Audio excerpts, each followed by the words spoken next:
feared and feted at home in Gaza, universally reviled by Israelis. Yahya Sinwar became the Jewish state's enemy #1 for his leading role in Hamas's brutal October 7th slaughter of almost 1,200 people in Israel, triggering Israel's killing of tens of thousands of Palestinians. The IDF dubbed him a dead man walking, but university-educated Sinwar persistently outsmarted his enemies. When I was talking to him, he always insisted that we speak Hebrew and not Arabic.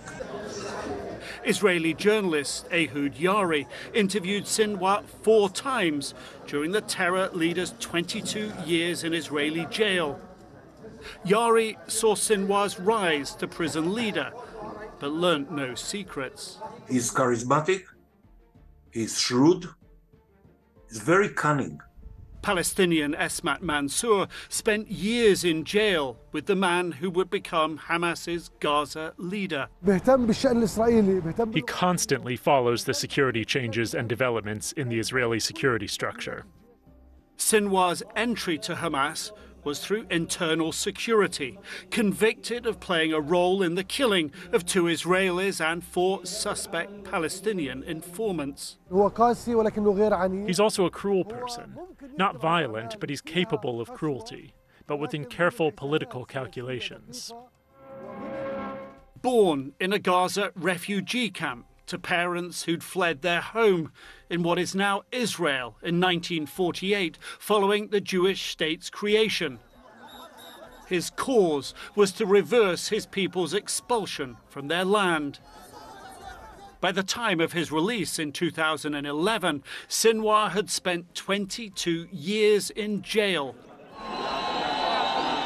His freedom was a seminal moment, traded with more than 1,000 other Palestinian prisoners for just one IDF soldier, Gilad Shalit, snatched 5 years earlier.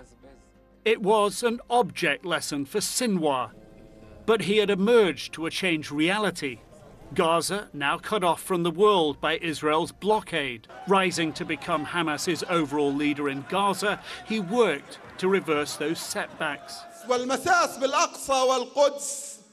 Harming Al-Aqsa, or Jerusalem, means a religious war, and we will not hold back. We, as Palestinians, as well as Arabs and Muslims, are fully prepared and will not hesitate to defend our rights. It was an uneven fight, Israel always with the upper hand. He counted on Iran to help. Iran has supported us with finance, arms, and expertise. Yet he indicated his stance on Israel could be softening. In 2018, telling an Italian journalist he saw, quote, an opportunity for change and, quote, a new war is in no one's interests.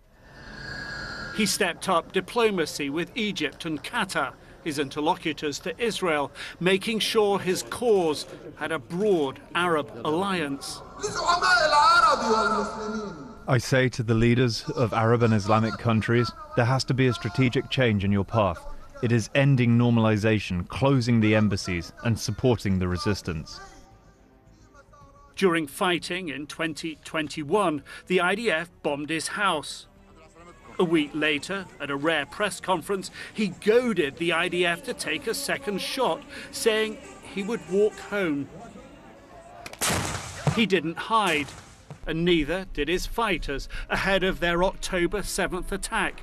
Their training in plain sight, like Sinwar's comments, misread by the IDF,